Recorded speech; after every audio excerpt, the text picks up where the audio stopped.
सच्चिदानंद रूपाय विश्वोत्पत्ति Hathaway तापत्रय विनाशाय श्री कृष्णाय वयं नमः। आज के अवसर पर आप लोगों के समक्ष वेद, श्रुति, स्मृति, आगम, निगम, सनातन धर्म इत्यादि पर चर्चा होगी। तत्पश्चात श्रीमद् भागवत के 6वें अध्याय जो महात्मा खंड से संबंधित है, पिछले वीडियो में उसका वाचन हिंदी में किया था, आगे संस्कृत में करेंगे। तत्पश्चात श्रीमद् भागवत में क्या पूजन सामग्री लगती है और किस विधि से पूजा होती है, आप लोगों के समक्ष रखने का प्रयास करूंगा। जैसा कि आप लोगों को मालूम है कि श्रुति जो सुनकर के समाज में प्रसारित किया जाता हो, सुना करके, क्योंकि उस समय कोई लिपि नहीं थी और लिपि न होने के कारण जो उस समय के संत महात्मा ऋषि मुनि थे, उन लोगों में ने समाज में घटित होने वाली जो घटनाएं थीं उसका संकलन किया और सुना करके उसको आगे समाज में प्रवर्तित किया। वेद के पश्चात जैसा आप जानते हैं कि शुरू में वेद 3 ही थे और बाद में एक वेद और बना जिसे अथर्ववेद के नाम से जाना जाता है। स्मृतियों के बारे में आपने चर्चा सुनी है कि सबसे महत्वपूर्ण एक स्मृति है जिसका नाम मनुस्मृति है। समाज में मनुष्य का नाम मनु के नाम से ही पड़ा है और उनके द्वारा जो तत्कालीन व्यवस्था को चलाने के लिए जो विधि व्यवस्था बनाई गई थी उसका नाम मनुस्मृति है। मनुस्मृति की बहुत सारे लोग आलोचना करते हैं, प्रशंसा करते हैं, बहुत चर्चित विषय है और जिन्होंने इस स्मृति को देखा भी नहीं है वह भी इस स्मृति के बारे में चर्चा करते हैं, आलोचना करते हैं या समर्थन करते हैं। पहले तो समस्त आलोचकों और समर्थकों से निवेदन है कि मनुस्मृति क्या है, इसके बारे में जानने का प्रयास करें। वह कब लिखी गई, किस भाषा में लिखी गई, किसने लिखा, कितने उसमें श्लोक हैं या कितनी ऋचाएं हैं, क्योंकि जो सुनकर के लिखा जाता था वह ऋचाएं बोली जाती थी, उसे लोग याद करते थे। तो मेरे कहने का मतलब ये है कि मनुस्मृति जब लिखी गई तो उस समय अथर्ववेद की रचना नहीं हुई थी, इसलिए मनु ने केवल 3 वेदों को माना है। क्योंकि उनके ग्रंथ में अथर्ववेद की चर्चा नहीं है तो स्वाभाविक है कि उस समय अथर्ववेद रहा ही न होगा। अगर होता तो चर्चा न करने की कोई बात नहीं थी। ऋग्वेद शुरू में ऋषियों ने खोजा और ऋग्वेद के बाद सामवेद, ऋग्वेद के बाद यजुर्वेद, ऋग्वेद, यजुर्वेद और ब्राह्मण ग्रंथ, यह मिल करके समाज को चलाने के लिए यज्ञों की व्यवस्था की गई और उस यज्ञ में संपूर्ण समाज मिल करके समाज की व्यवस्था चलाता था।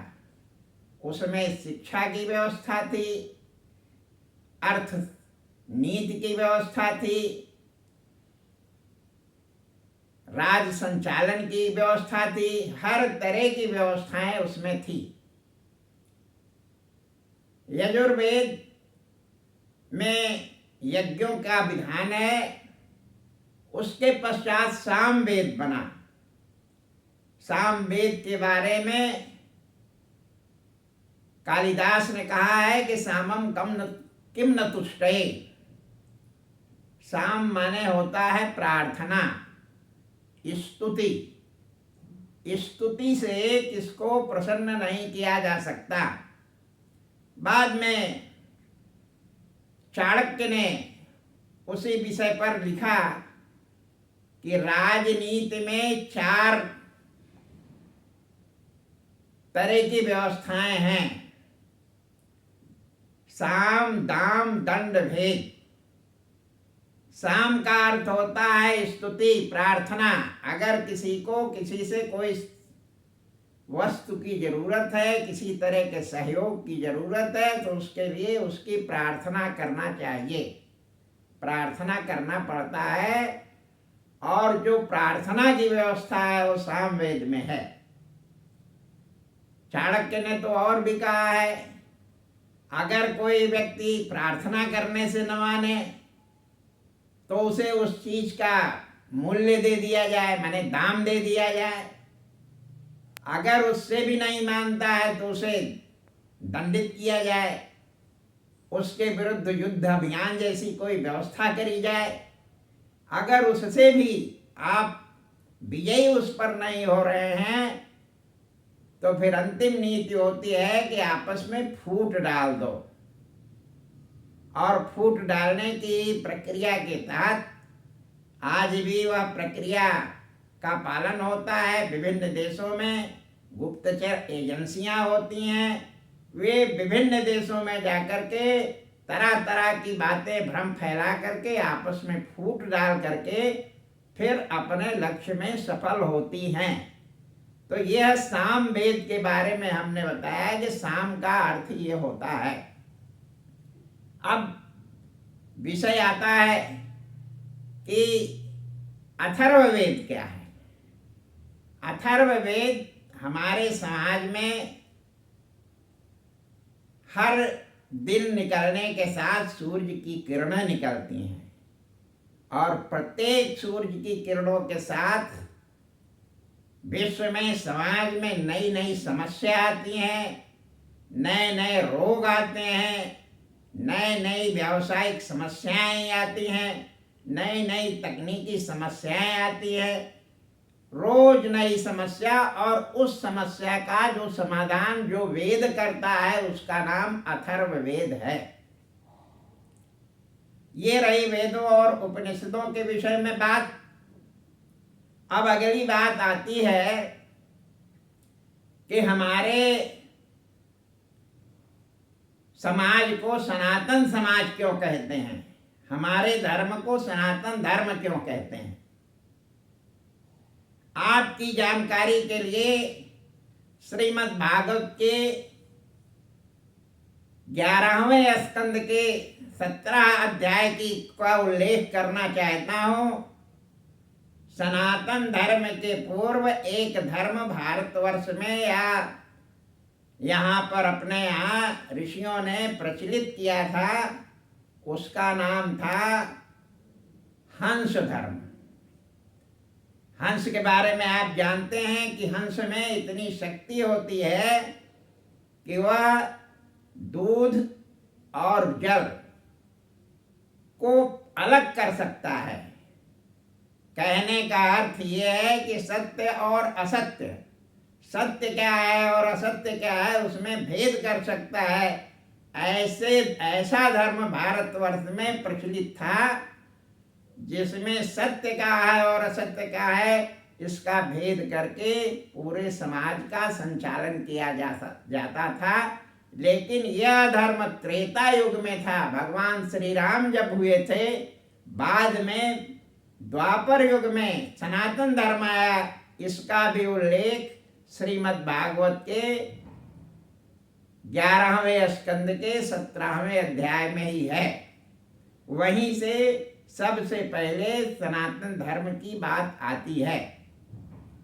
या विद्वानों को और कोई तथ्य उनके मस्तिष्क में हो या कहीं से उनका शोध हो तो उसको मैं इनकार नहीं करता हूँ, उसका मैं प्रतिवाद नहीं करता हूँ, परंतु जो दृष्टि में बात आई है उसको मैं आप लोगों के सामने कहता हूँ।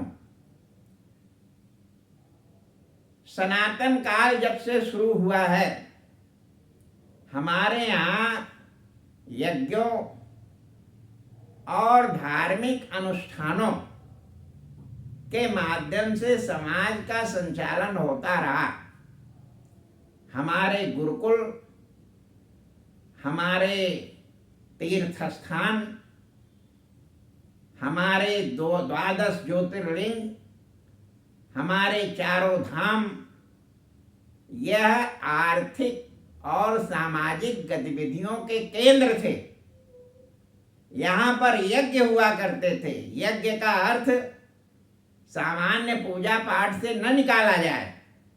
यज्ञ का अर्थ वहाँ बहुत बड़ा आयोजन होता था और उस आयोजन में समाज के हर वर्ग के, राजा से लेकर प्रजा तक, विद्वानों से लेकर के अकिंचन तक, सब उसमें सम्मिलित होते थे और सबका भरण पोषण उस यज्ञ के माध्यम से होता था।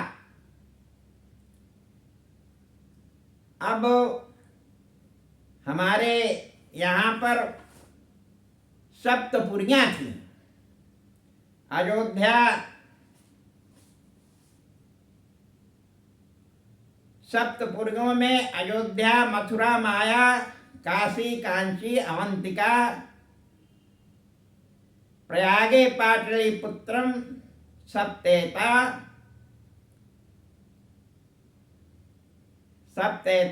मोक्षदायिनी, ये हमारी 7 पुरियां थी जहां से धर्म का संचालन होता था, यज्ञों का संचालन होता था और उस यज्ञ में हर व्यक्ति सम्मिलित होता था।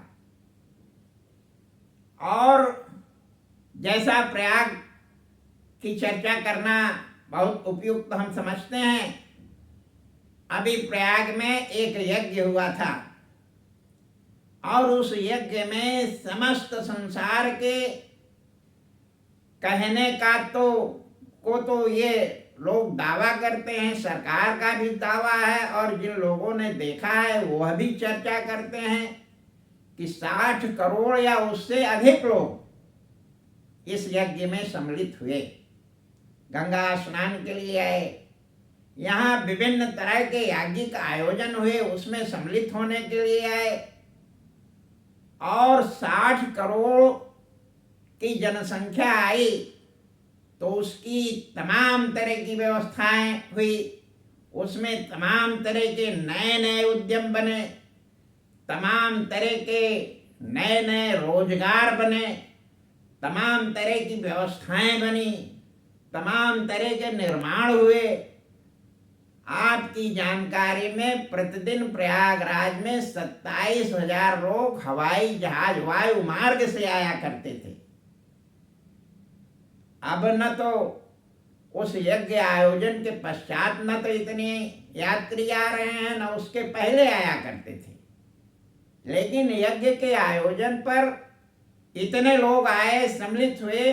अगर 60 करोड़ लोग आए तो उन लोगों ने यहाँ कुछ न कुछ खरीदा होगा, कुछ न कुछ जो लोग आए थे वो बेचे भी होंगे।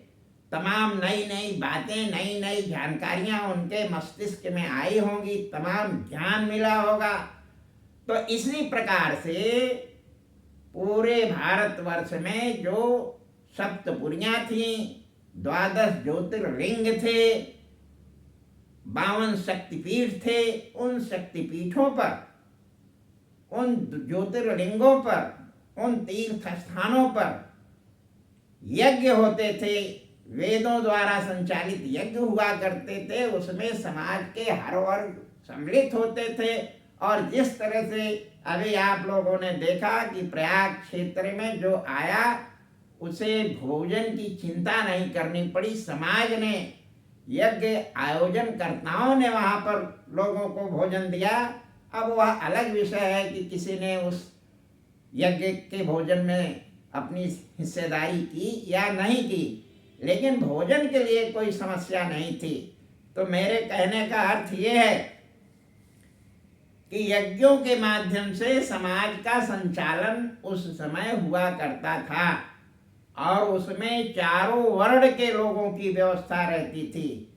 जैसे श्रीमद् भागवत कहीं होता है, अब तो जो श्रीमद् भागवत होता है मैं समझता हूँ कि वह नुमाइशी तौर पर होता है, क्योंकि श्रीमद् भागवत महात्म्य के पंचम या षष्ठम स्कंद में जिस तरह से आयोजन होता था, आपके समक्ष मैंने चर्चा किया था।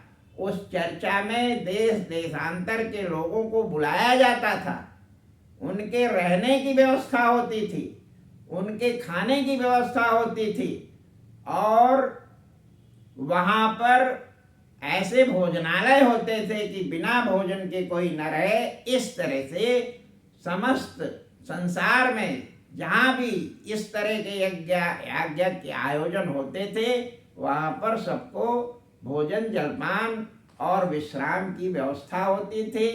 और जहाँ पर लोग भोजन करेंगे, विश्राम करेंगे, जलपान करेंगे, वहाँ तमाम तरह के उद्योग अपने आप स्वयं जो है वो सृजित होंगे और लोगों की आजीविका चलेगी। इसी प्रकार से पहले आयोजन होते थे और ये आयोजन समाज के संचालन के लिए बहुत ही महत्वपूर्ण हुआ करते थे। अब मैं आपके समक्ष श्रीमद् भागवत के महात्म्य के षष्ठम स्कंद को पिछले वीडियो में बताया था, वह हिंदी में उसका वाचन किया था। अब हम आपके समक्ष उसका वाचन संस्कृत में करेंगे और उसके बाद श्रीमद् भागवत में क्या विषय सामग्री लगती है उस सामग्री की चर्चा करेंगे और उसके बाद किस तरह से श्रीमद् भागवत की पूजा होती है उसको आपके समक्ष प्रस्तुत करने का प्रयास करेंगे। कुमारुचुः अथ ते संप्रक्षामि सप्ताश्रवणे विधिं सा एव सुभिश्चेयो प्रायासान्यो विधि स्मृता देवज्ञं तु समाहूय मुहूर्तवृक्ष यत्नता विवाहे यादृशं वित्तं तादृशं परिकल्पयेत् नभस्य आश्नोजो च मार्गशीर्षं शुचिर्नभा एते मासा कथारम्भे स्तोत्रां मोक्षसूचका मासानां विप्रहेयानि तानि त्यजानि सर्वथा सायास्ये तरे तत्र कर्तव्यासोद्यमास्ते देशे देशे तथा सेयं वार्तापेक्षणा प्रयत्नता भविष्यन्ति कथाचात्रम् आगन्तव्यं कुटुम्बिभिः। दूरे हरिकथा केचित् दरे चातु कीर्तना स्त्रिया शूद्रयो एष तेषां बोधो यतो भवेत्। देशे देशे विरक्ताये वैष्णवा कीर्तिनोत्सुका तैष्णयो यत्र प्रेष्यं च तल्लेखनमिति ऋतं। ततो समाजो भविता सप्तरातं सुदुर्लभा अपूर्वरसरूपैव कथाचात्रं भविष्यति। श्रीभागवती पूज्य पानाय रसलम्पटा भवन्तश्च तथा शीघ्रं मायाता प्रेमवत्परा। नावकाशं कचा कदाचिच्चे दिने मात्रं तथापि तु सर्वथा आगमनं कार्यं क्षणो अत्रैव दुर्लभा। एवमाकारणं तेषां कर्तव्यं विनयेन च आगन्तुकानां सर्वेषां वासस्थानि कल्पयेत्। तीर्थवापि वने वापि गृहे वा श्रवणं मतं विशाला वसुता यत्र कर्तव्यं तर्क स्थलम्। शोधनं मार्जनं भूमिलेपनं धातुमण्डपं गृहोपस्कार मुदद्धृक गृहकोणे निवेशेत्। आवार्क पञ्चहतो यत्ना दातीनानि प्रमेलयेत्। कर्तव्यो मण्डपा प्रोच्चे कदलीखण्डमण्डिता फलपुष्पदले विद्वांगवतानेन विराजितः। चतुर्दिक्षु ध्वजारोपो बहुसन्ध्यपि राजितः। ऊर्ध्वसप्तेव लोकाश् कल्पनीयां सविस्तरं तेषु विप्रा विरक्तास्तु अस्थापनीय प्रबोध्य च। पूर्वं तेषां मासानानि कर्तव्यानि यथोत्तरं वक्तुश्चापि तथा दिव्यं मासानां परिकल्पयेत्। उद्दण्डमुखो भवेद्युता श्रोता वे प्राङ्मुखस्तदा प्राङ्मुख चेद्वेत्ता श्रोता चोदमुखस्तदा। अथवा पूर्वदिग्गेन ज्ञेया पूज्यक मध्यता श्रोतॄणां मागमे प्रोक्ता देशकालादिको विदे। विरक्तो वैष्णो विप्रो वेदशास्त्रादिषु विकृत दृष्टान्तो कुशलो धीरो वक्ता कारयति अतिनिःस्पृहा। अनेक धर्म विभ्रांता श्रेणा पाखंडवादिनी सुखशास्त्र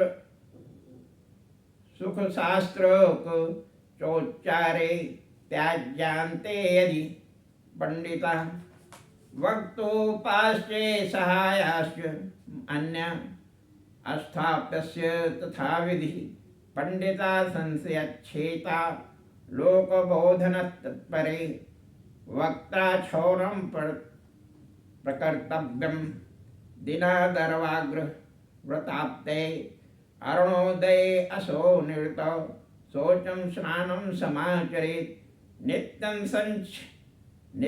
संक्षेप कृत्वा संध्याध्यं सप्रयत्नता। कथा विघ्न विधातायां गणनाथं प्रपूजयेत्। पित्रं सन्तप्य शुद्ध्यर्थ प्रायश्चित्तं समाचरेत्।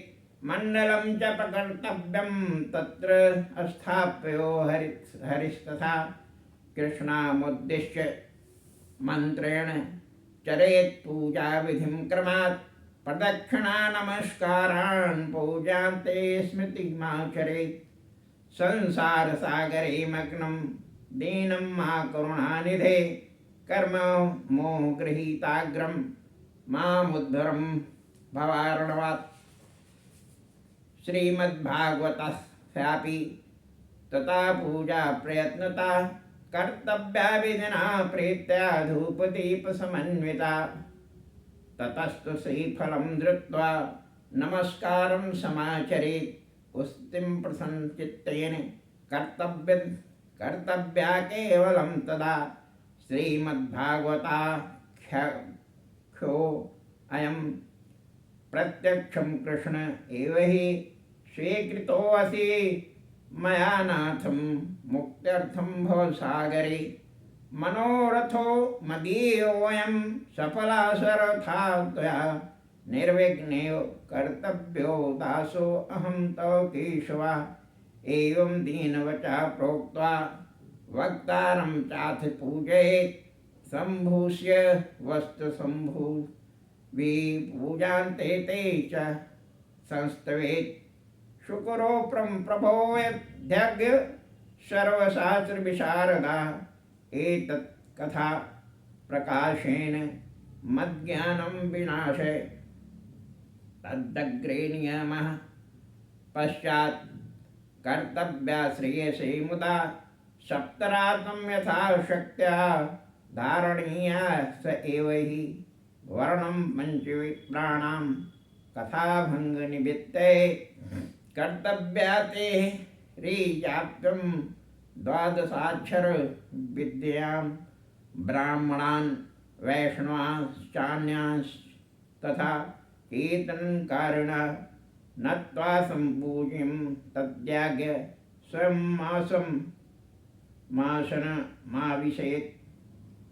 लोकवित्तधनागार पुत्रचिन्तान् विदुस्तथा कथाचित्तं शुद्धमतिं स लभेत् फलमुत्तमम्। आसूर्योदयो मारभ्य सार्धित्र प्रहरान्तकं वाचनीयं कथां साभ्यं धीरकण्ठं सुधीमता। कथा विराम कर्तव्यो मध्याह्ने घटिकाद्वया। तत्कथामनु कार्यं वे कीर्तनं वैष्णवस्तथा। मलमूत्र जयार्थं हि लब्ध्वा सुखावः।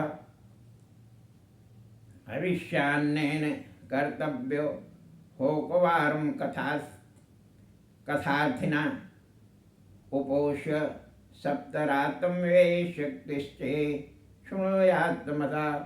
घृतपानं पयापानं कृत्वा वे शृणुयात् सुखं। फलाहारेण या श्राद्धं मेकं मुक्तेन वा वपुः। सुखसाख्यं भवेत् दत्तु कर्तव्यं श्रवणात्। यतत् भोजनं तु वरं मन्ये कथाश्रवणकारकं। नोपवासो वरं प्रोक्ता कथा विघ्नकरो यदि। सप्ताह व्रतीनां पूषां नियमानां शृणुनारदा। विष्णुदीक्षाविहीनानां नादिकारा कथा श्रवेत्। ब्रह्मश्चर्मधा सुप्तिं पत्रवाल्यां च भोजनं।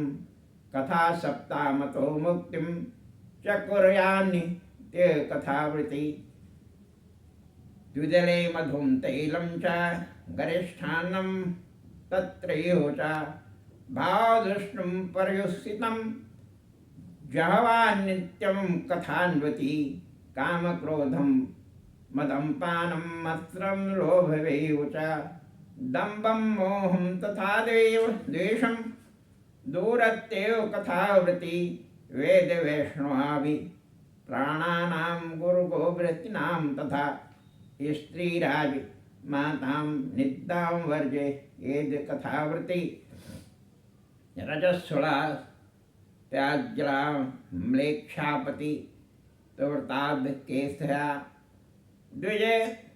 दृढवेदवाहेश न वेदेद्य कथावृत्ति। सत्यं शौचं दया मौनं मार्जनं विनयं तथा। उदारमानसं तद्देव कुर्यात् तत्कथावृत्ति। दारिद्र्यक्षयी रोगी निर्भाग्यं पापकर्मवान्। अनपत्यो महुक्षकां शृण्वाच्यं कथा निवाम्। आपुष्पां काकवध्यां च वन्द्याया मृतार्भका स्वत्र गर्भा च या नारी तथा श्राव्या प्रयत्नता एतेषु विघ्नं श्रावे तदक्षत्यात्तरं भवेत्। अत्युक्तां कथां दिव्यं कोटियज्ञफलप्रदा एवं कृत्वा व्रतं विधिं मुद्यापनमथाचरेत्। जन्माष्टमीयमेव कर्तव्यं फलकाङ्क्षिभिः आकिञ्चनेषु भक्तेषु प्रायो नोद्यापनाग्रह श्रवणेन पूतास्ते निष्कामा वैष्णवायता एवं नागहे यज्ञे यस्मिन् न समाप्ते श्रोतृभिस्तदा पुस्तकस्य च वक्तुस्तु पूजां कार्यास्तु अति भक्तिते प्रसादा तुलसीमाला श्रोतव्यश्चाय दीयतान् मृदंगताल ललितं कर्तव्या कीर्तिनिं ततः जय शब्दां नमः शब्दां शब्द शब्दं च कारयेत् विप्रेभ्यो याचकेभ्यश्च वित्तमन्नं च दीयतां विरक्तं स्वेष वेदोक्षां गीतावाच्यं परेहानि गृहस्थं ते गृहस्थश्चेदा ताहोमा कर्तव्या कर्म शान्तये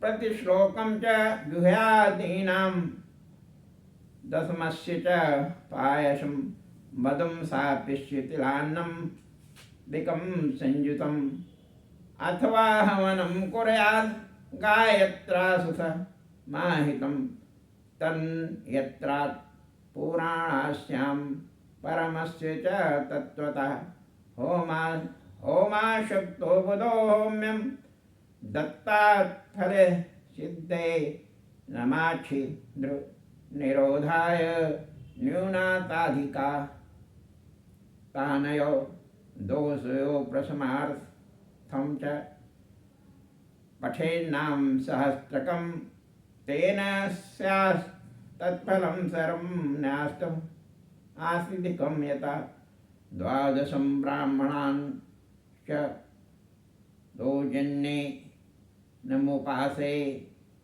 ददात् सुवर्णे धेनु च वर्णपूर्णवत्सहेतवे शतोपलत् यामिनीं स्वर्णं सिंहं विधाय च तत्रास्य पुस्तकम् अस्थाप्यं लिखितं ललिताक्षरं सम्पूज्यावाह नाद्यस्तु दुपाचारे सदक्षिणां वस्त्रभूषणा गन्धाद्ये पूजिताय यतात्मने आचार्य सुदे दत्त्वा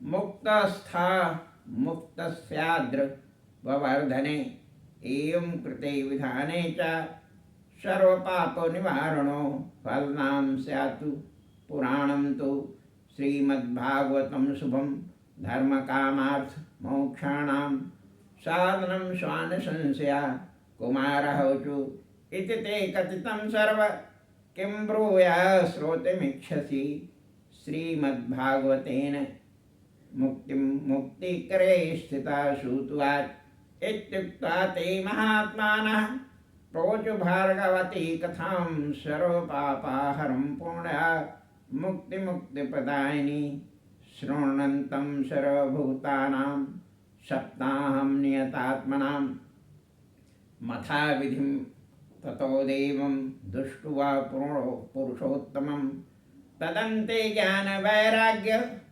भक्तीनां पुष्णां परं तारुण्यां परं चाभु बोत्सर्वभूत मनोहरं नारदश्च कृतो अभूत सिद्धे शिवीय मनोरथे पुलकीकृत सर्वांगं परमानंद संवृतम् एवं कथा समाकरणं नारदो भक्तप्रियः प्रेम गद्गदया वाच तानुवाच कृतांजलि नारदुवाच धन्यो अस्म्य अनुगृहीतोऽस्मि भवद्भिः करुणापरे। अद्य मे भगवान् लब्ध स्वर सर्वपापहरो हरि। श्रवणं सर्वधर्मोभ्यो वरं मन्ये तपोधन। वैकुण्ठस्थो यथा कृष्ण श्रवणाध्यस्य लभ्यते। श्रुत्वात् एवं ब्रुवति वे तत्र नारदे वैष्णवोत्तमे। परिभ्रमन् समायाता शुको योगेश्वरास्तदा। तत्रायदो षोडश वार्षिकस्तदा। व्यासात्मजो ज्ञानम्बः चन्द्रमा। कथावसाने निर्जलाभ पूर्णां प्रेष्णां पठन् भागवतं शनैः। दृष्ट्वा सदस्या परमो ऋतेजसं सद्य समुत्थाय दुदुर्महासनं प्रीत्या सुशर्चिस्तं पूजयत्सुखम्। स्थितो अवदनः शृणुताला मलां गिरं। शुकुवात् निगमं कल्पतरो गलितं फलं शुको मुखाद् मृत् द्रवसंयुतं। पिबता भागवतं रसमालयं मुहुर्मुहुर्रसिको भुवि भावुका। धर्म प्रोक्षिते केतो परमो निर्मत् शरणां ततां वेद्यावात्समन्त्रं वस्तु शिवदां तापत्रयोन्मूलनम्।